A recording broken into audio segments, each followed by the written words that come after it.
Los acuerdos de paz o el proceso de paz fueron unas negociaciones iniciadas oficialmente el 4 de septiembre de 2012, encabezadas por el expresidente Juan Manuel Santos en sus años de mandato. Las negociaciones se dieron entre las Fuerzas Armadas Revolucionarias de Colombia, Ejército del Pueblo, grupo guerrillero que para este año llevaban 53 años en actividad, y el gobierno de Colombia. Tuvieron lugar en Oslo y La Habana. Se negociaron los siguientes puntos. Primero, la política de desarrollo integral, enfocado a su propuesta agraria en la creación de lo que éstas llaman territorios campesinos, que tienen su propio manejo y son zonas actuales de reserva campesina. Segundo, la participación política de las FARC-EP. Los líderes no tendrían ningún impedimento para participar en la política, y junto al gobierno se buscaría protegerlos. Tercero, fin del conflicto. Las FARC-EP dejarían las armas y se proclama el cese bilateral de hostilidades. Cuarto, soluciona el problema de las drogas ilícitas. Las FARC-EP erradicarían los cultivos de droga y se sostiene que un drogadicto es un enfermo. Quinto, señalar las víctimas del conflicto. Las FARC-EP sostiene que fueron las víctimas y el Estado el victimario por la persecución de movimientos como la UP o el Partido Comunista Colombiano, y se consideraron víctimas a campesinos, indígenas y sindicales. Sexto, mecanismos de refrendación de los acuerdos. Para que el acuerdo tuviera validez, se planteó el plebiscito. Todos estos puntos están completados. El 26 de septiembre de 2016 se dio la firma oficial de los acuerdos de paz. Desafortunadamente, hasta la fecha, han sido asesinados alrededor de 500 personas, entre líderes sociales y excombatientes. Esto lo explicarán más a fondo mis compañeros Álvaro Salazar, Sergio Guayambuco, Nicolás Durán y Valeria Gómez. La reforma rural integral es el primer punto del segundo acuerdo de paz, el cual fue definitivo para la finalización del conflicto armado entre el gobierno colombiano y las FARC. Este busca integrar las regiones, ayudar en la erradicación de la pobreza y el pleno disfrute de los derechos por parte de sus ciudadanos, sin que estos sean afectados por el conflicto. Pero su tardía implementación no ayuda a la resolución del problema agrario, que aún se ve en Colombia, por ende, este no ha tenido un completo desarrollo. Son tres los aspectos los cuales actúan como base de esa reforma rural.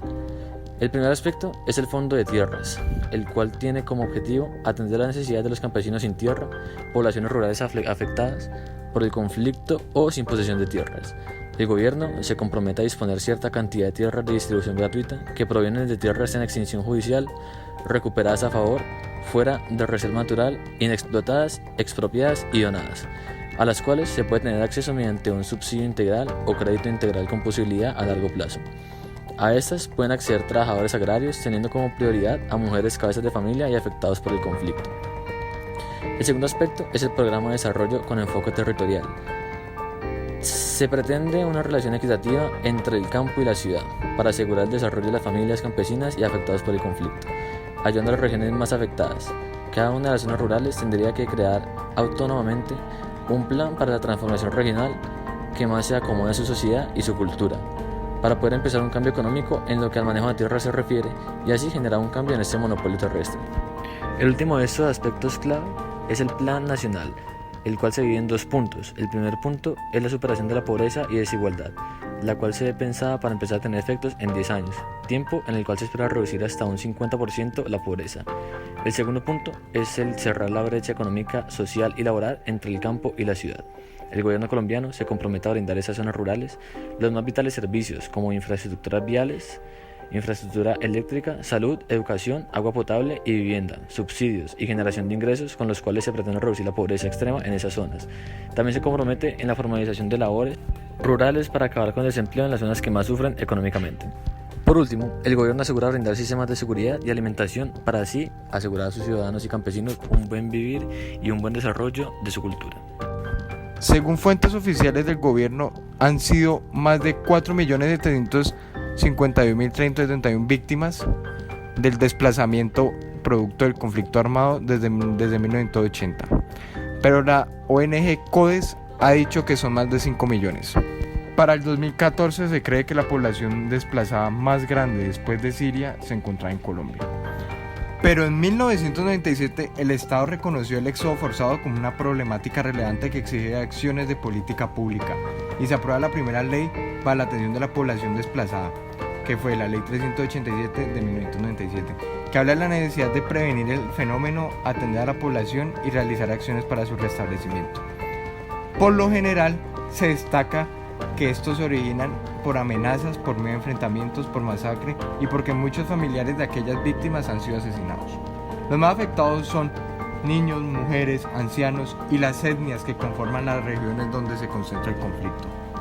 También se analiza el desplazamiento forzado como un resultado de múltiples prácticas violentas provocadas y promovidas por empresas criminales conformadas por alianzas entre distintos actores, ya sean narcotraficantes, empresarios y políticos, por motivaciones ideológicas, políticas y también por motivaciones puramente rentistas para apropiarse y acumular poder y riqueza.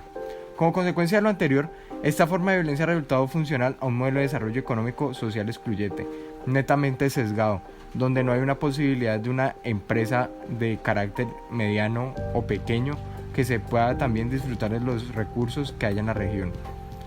Aparte de esto, las personas que llegan producto del desplazamiento se les ha impuesto unos caracteres prejuiciosos que hacen que se les establezca un etiquetamiento y que las fuerzas civiles de tales ciudades justifiquen acciones violentas contra estos.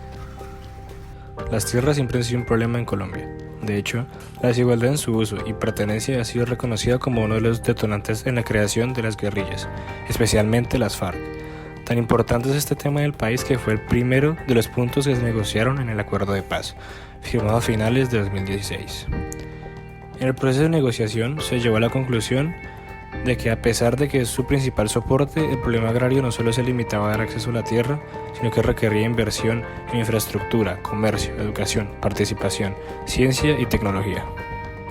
Desde el ámbito jurídico, se tiene como objeto precisar los instrumentos de orden de este mismo ámbito, que se relacionan con los fenómenos de concentración y extranjerización de las tierras rurales productivas en Colombia. En tanto, dichos fenómenos pueden explicarse a partir de las relaciones de tenencia con la tierra. La concentración no es un fenómeno que haga referencia exclusiva a la propiedad de la tierra, por el contrario, está ligado a diversas formas de tenencia y se interpreta particularmente desde el uso. En esa misma perspectiva, la extranjerización no puede leerse de forma directamente ligada a la propiedad. Bajo esas premisas conceptuales, el marco jurídico institucional presenta los principios, normas e instrumentos que permiten delimitar el análisis de los fenómenos. Para ello parte, en primer lugar, de la identificación del marco internacional, escenario particularmente ligado al enfoque de derechos humanos. Esto permite, en un segundo momento, el análisis de los núcleos de derechos centrales para el estudio de los fenómenos a partir de lo dispuesto por las DVGT, Directrices Voluntarias sobre la Gobernanza Responsable de la Tenencia de la Tierra. Las DVGT, en su naturaleza y alcance, complementan y respaldan las iniciativas nacionales, regionales e internacionales relacionadas con los derechos humanos, sin que sea posible interpretarlas de tal manera que limiten las obligaciones del Estado en el derecho internacional. Adicionalmente, establecen como principios de aplicación la dignidad humana, la no discriminación, la equidad y la justicia, particularmente en cuanto al deber de fomentar derechos equitativos de tenencia y acceso a la tierra, la igualdad de género, el enfoque holístico y sostenible, la consulta y participación, específicamente buscando la participación de los posibles afectados en los procesos de toma de decisiones, entre otros. También instan a los estados para que las políticas y leyes sobre la valoración de derechos de tenencia se tengan en cuenta, valores no comerciales, como lo son de carácter social, cultural, religioso, espiritual y medioambiental. En este contexto, las DVGT constituyen un importante criterio de interpretación a la hora de aplicar los instrumentos internacionales ratificados por el Estado colombiano y los derechos consagrados en el cuerpo constitucional, lo que permite realizar un ejercicio hermenéutico para la eficacia de los derechos.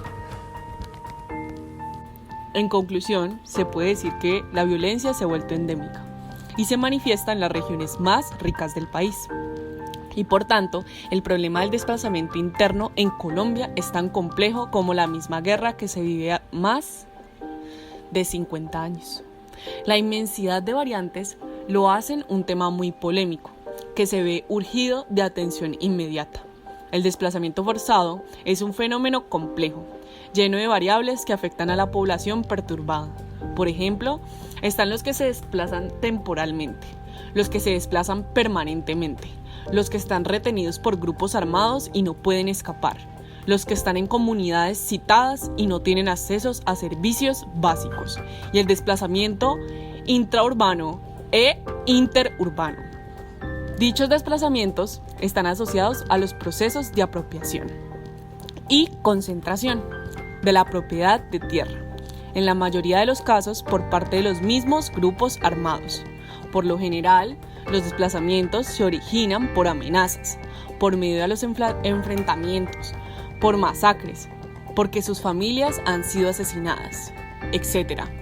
Los más afectados son las mujeres, los niños y niñas, los indígenas y los afrocolombianos. En síntesis, inferimos que, hacia un nuevo campo colombiano, la reforma rural integral contiene aspectos fundamentales como el acceso y uso de la tierra, formalización de la propiedad, una frontera agrícola y la protección de zonas reservadas, la generación de programas de desarrollo con enfoque territorial, el mejoramiento de la infraestructura y la adecuación de tierra.